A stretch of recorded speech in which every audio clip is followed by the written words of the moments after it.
Hello then, good afternoon ladies and gentlemen. This is Al24 World News Program. I'm Abdurrahim Kashur and this is the top headlines. Russia, which faces an EU-mandated oil embargo, wants to continue cooperation within the framework of the Organization of the Petroleum Exporting Countries OPEC+.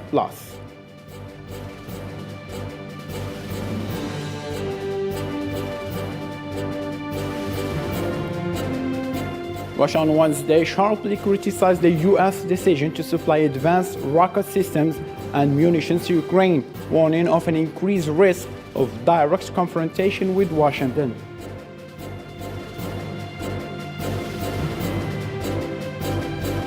The administration of President Joe Biden on Wednesday revoked a series of restrictions on flights to Cuba imposed by the ex-presidency, including ending a prohibition on U.S. airline flights to Cuban airports other than Havana.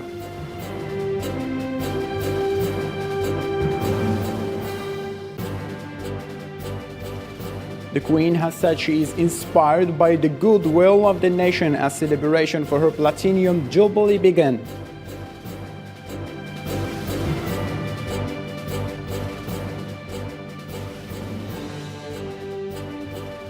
Hello again and welcome. Those were today's top stories. Major oil producers led by Saudi Arabia and Russia held talks on whether to adjust output hard on the heels of the EU ban on Russian oil imports. Analysts had expected the OPEC Plus producers to likely stick to that policy of only increasing output modestly, as they have done since May 2021.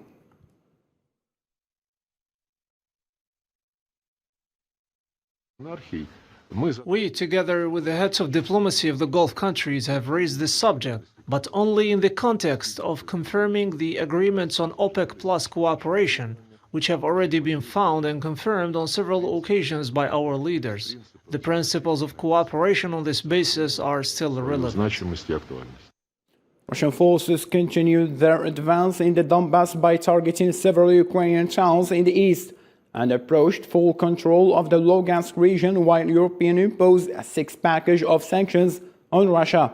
In the latest failed developments, the Ukrainian forces are fighting a first-street war with the Russian forces in the city of Severodonetsk in the eastern part of Lugansk province. Kremlin spokesman Dmitry Peskov on Wednesday accused the U.S. of pouring fuel into the fire after it announced plans to supply more weapons to Ukraine. Sam Burkan has more to tell.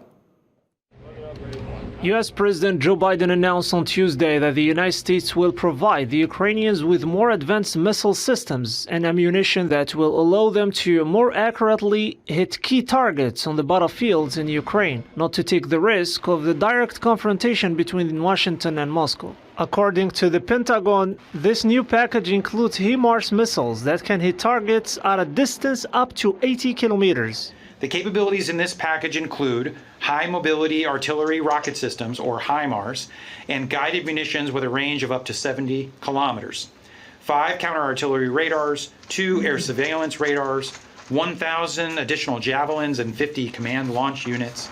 The Kremlin nevertheless accused Washington on Wednesday of throwing oil on the fire during daily conference calls with journalists.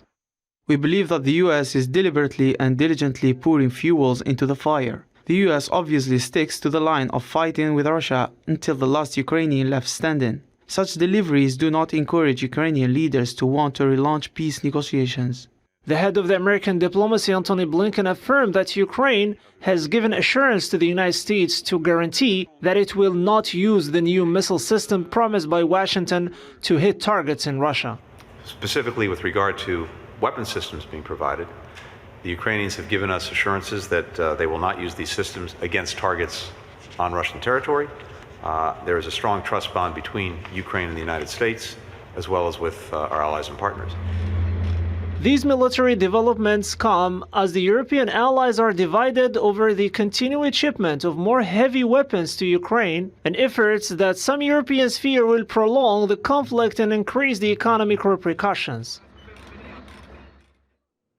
To a different matter, final results show that Denmark will join the European Union's defense strategy following a referendum held on Wednesday, signaling the latest trend among northern nations to strengthen defense links in reaction to Russia's military operation in Ukraine. Majority of Danes today voted yes to put an end to the Danish exception.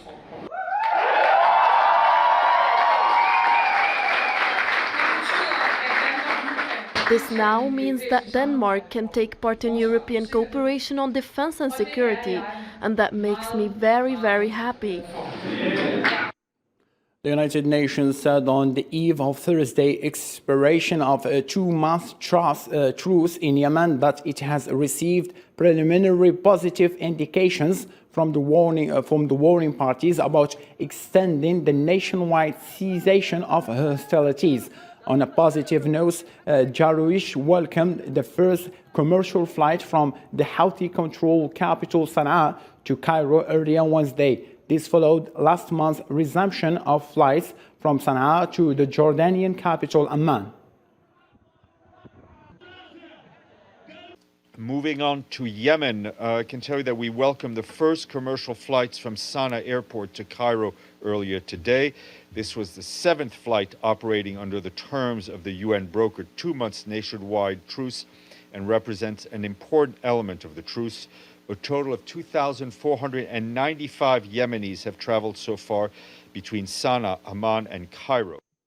To U.S. unstable situation now, another shooting hit the U.S. on Wednesday. 4 people were killed in a shooting at Tulsa Hospital campus. It was unclear that provoked the deadly attack by the unknown gunman who carried both a handgun and a rifle during the assault. Police responded to the call 3 minutes after dispatchers received the report and made contact with the gunman 1 minute later.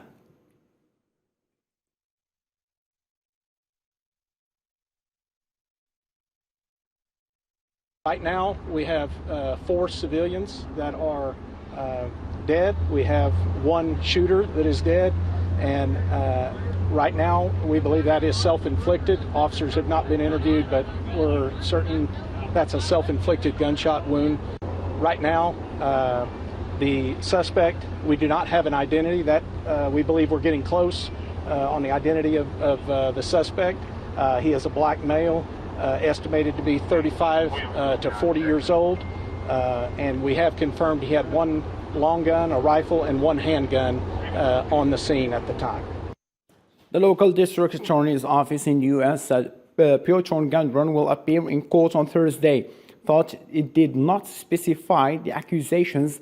Gundron has been held in custody since the terror attack on Buffalo supermarket, which left 10 African Americans dead on May 14th. According to U.S. media sources, Gundron has been charged with 25 charges of murder and domestic terrorism. According to U.S. attorneys, qualified immunity could possibly block lawsuits against Uvalde police, school authorities, and gunmakers. Families of the victims might not be able to run into legal challenges that do not exist for shootings in the workplace of other private property, which was described by Texas lawyer Eric Knockert as an example of gaps in the U.S. law. Official results indicated Thursday that South Korea's governing party achieved a landslide win in municipal elections for mayor and governors of the key cities and provinces, giving newly elected President Yoon Suk Yeol a considerable boost. Yoon won the presidential election in March by barely 0.7%, the smallest margin ever, and now confronts a National Assembly dominated by the opposition, which has promised to review his policies severely. Tunisian President Kais Saied has fired hundreds of judges, accusing them of corruption and supporting terrorists. Saied claimed interpretation of terrorist investigations, safeguarding a terror suspect and financial corruption as reasons for sacking this judge during cabinet meeting on Wednesday. A presidential proclamation issued in the official gazette shortly after this speech announced the firing of 60 judges. Zionist forces have killed 2 Palestinians in the occupied West Bank in separate incidents. Ayman Mahmoud killed on Thursday morning during a pre-dawn Zionist military raid on a refugee camp in the southern city of Bethlehem, according to the Palestinian Ministry of Health. Zionist forces also killed 24-year-old Bilal Awad during a raid on the village of Yabda outside Jenin city in the northwest bank late on Wednesday. The ministry said Awda was in the critical condition when he was transferred to the hospital in Jenin, where he died.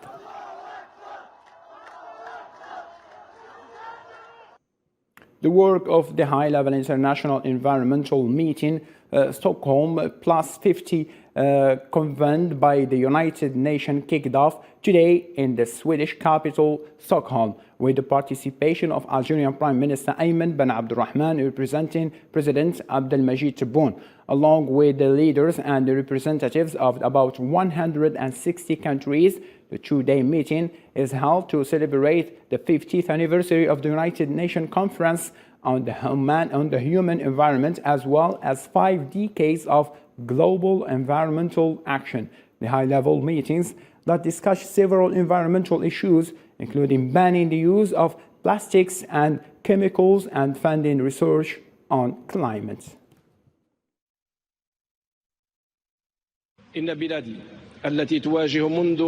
My country, which has been facing several environmental crises for decades, has worked within the framework of the embodiment of the President's program to achieve sustainable development in its 3 dimensions, achieving production capacity of 15 gigawatts by 2035, adopting national strategy to rationalize energy consumption, and promote the use of renewable energies, adopting an action plan to rehabilitate the Algerian Green Dam to increase forest cover to 4.7 million hectares. To Algeria now, the activities of the 9th edition of Digital Africa Summit concludes today with the presence of government officials and international African figures. Panels and talks throughout the 3 previous days developed topics of digital transformation and information systems management. Experts from several companies and countries shared their experiences and success stories in digitalization.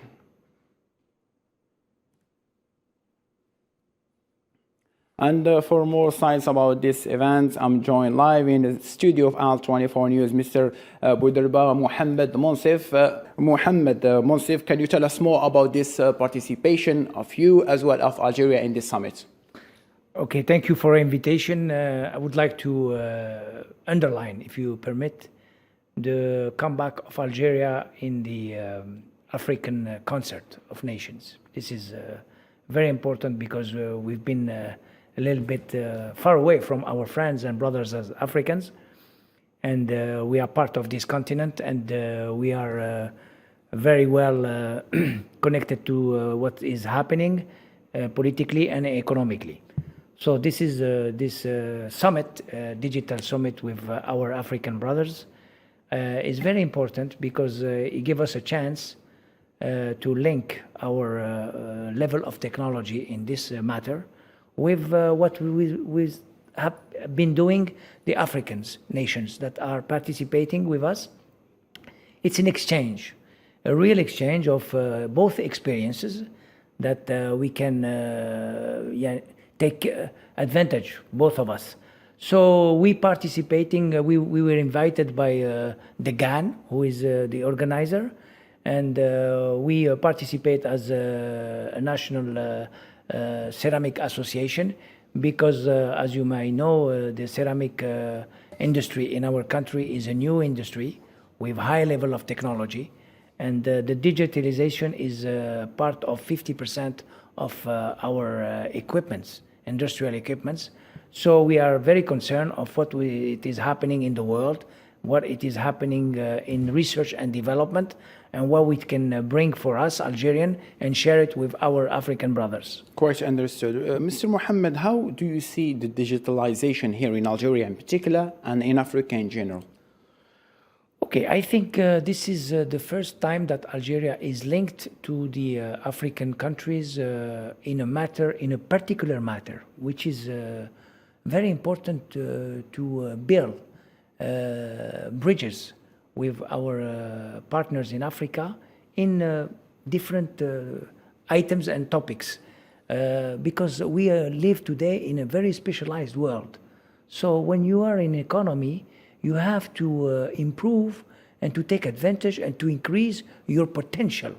So I think Algeria, when you see the geographical position of Algeria between Europe, Southern Europe, and Africa, and the Middle East, I think Algeria has a chance, has a real opportunity to use this geographical advantage for not only for digitalization, for all the sectors, industrial and agricultural sectors, that we can develop with our partners in Africa. And it's also a door, an opening door to participate in the African market and to go and to know what is going there, what are they doing, which level are they achieving, and give us an idea, a real idea of what is really happening. Quite interesting. Mr. Mohammed, as last point, how can the government aid this file of digitalization? I mean, what role can government play to make Algeria play a vital role in this file?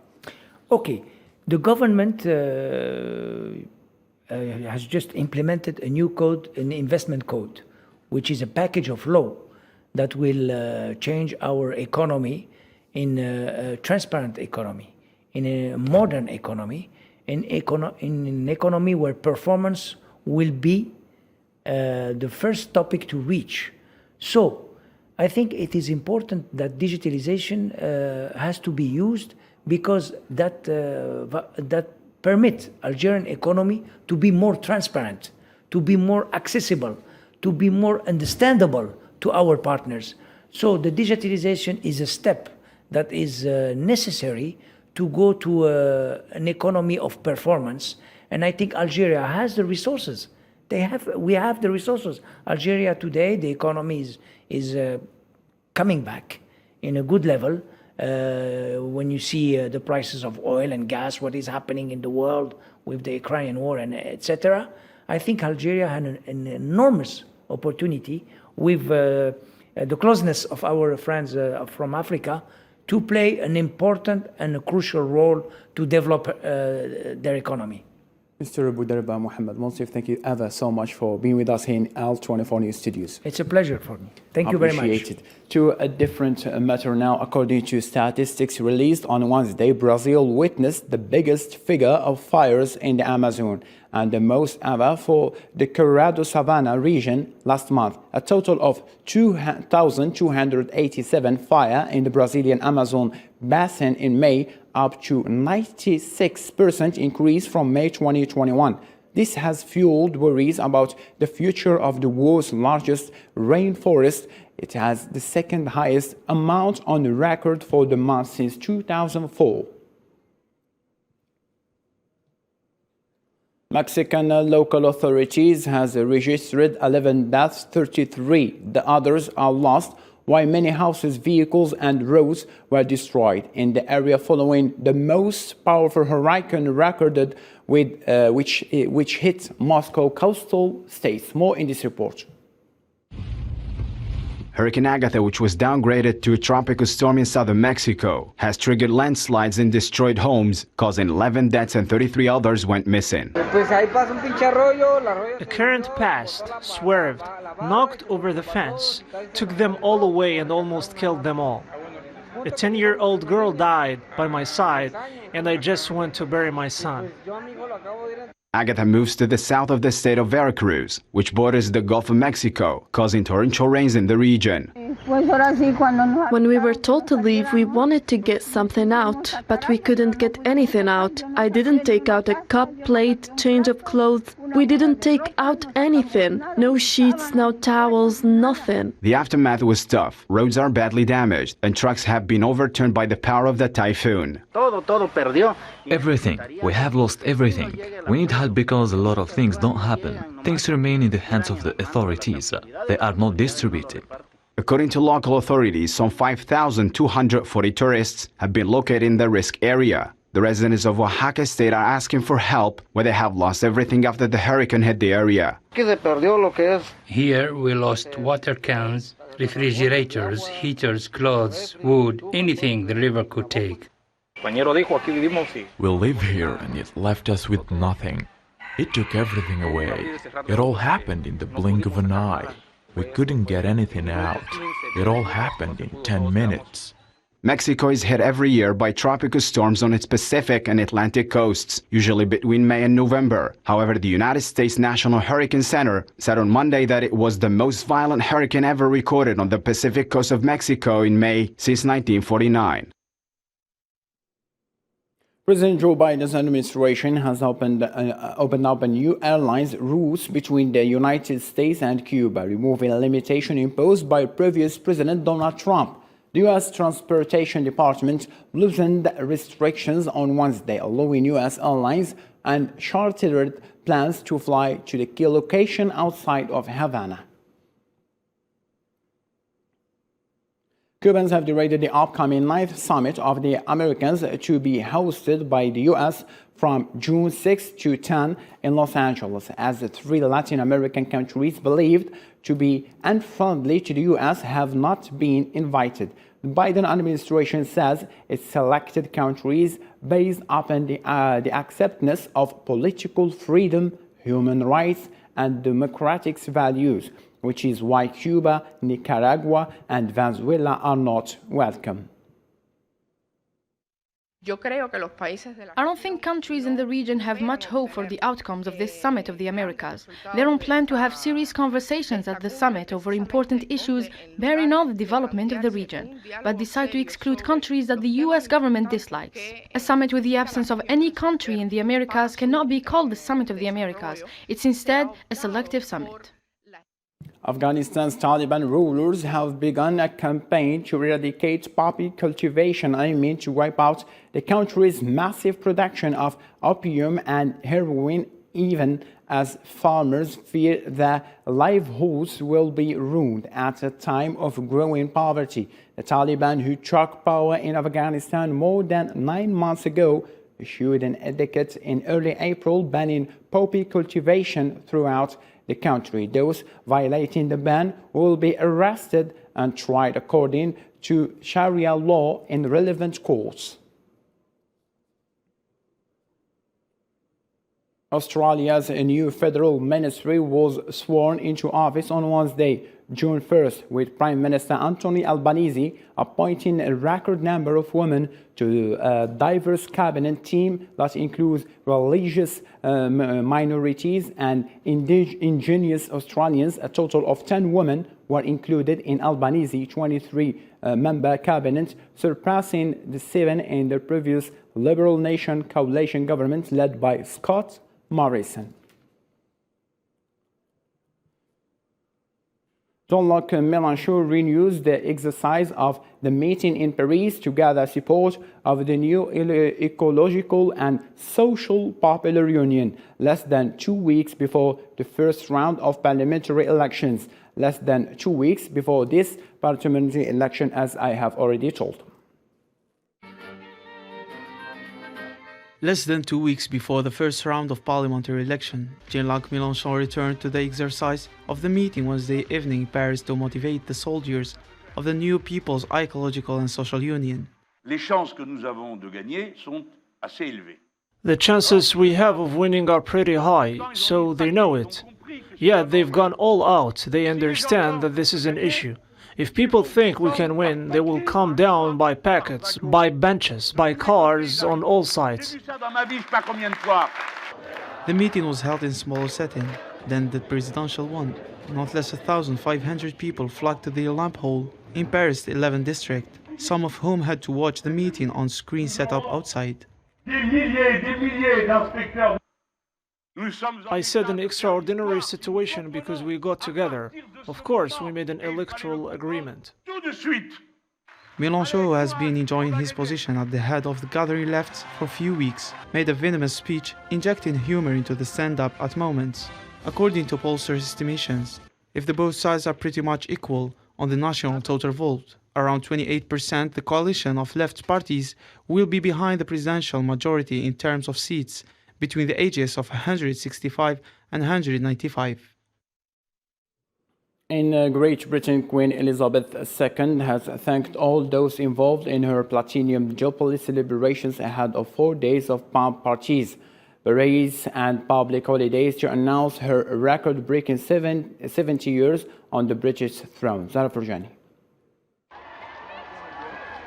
Millions of people across the United Kingdom and the world joined the celebrations starting on Thursday in honor of Queen Elizabeth II, who has reigned for 70 years, longer than any of her predecessors. From the early morning, the crowd came in large numbers around the Buckingham Palace to try to catch a glimpse of the Queen. People did not want to miss this event, which sees the troops marching with salute to make the official birthday of Elizabeth II, a tradition more than 260 years old. It was marvellous actually, because the atmosphere is tremendous. You do feel tired, you have to fight to stay awake, but I stayed awake all night. And it's just the atmosphere. Yes, these countries all getting independence, but we've still got our monarch, we've still got our queen, which is a wonderful thing to have, a precious thing what every country should have. The celebrations were joined by people from all around the world. I just think it's a moment in history, whatever, you're from England or from anywhere in the world, is a history. It's a moment that I don't know when we're going to see again. In a tweet, Queen Elizabeth has addressed the nation and thanked everyone for helping her celebrate her Platinum Jubilee.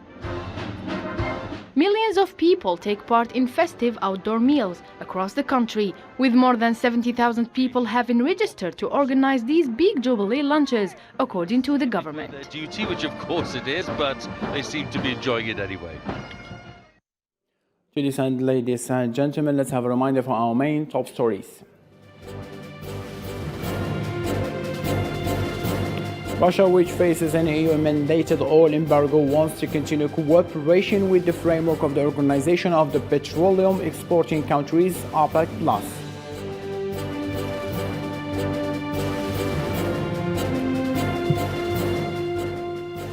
Russia on Wednesday sharply criticized the U.S. decision to supply advanced rocket systems and munitions to Ukraine, warnings of an increased risk of direct confrontation with Washington.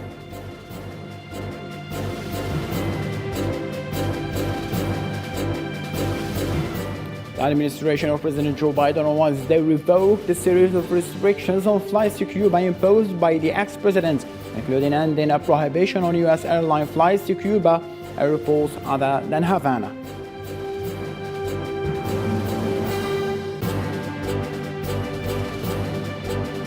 The Queen has said she is inspired by the true goodwill of the nations as celebrations for her Platinum Jubilee began.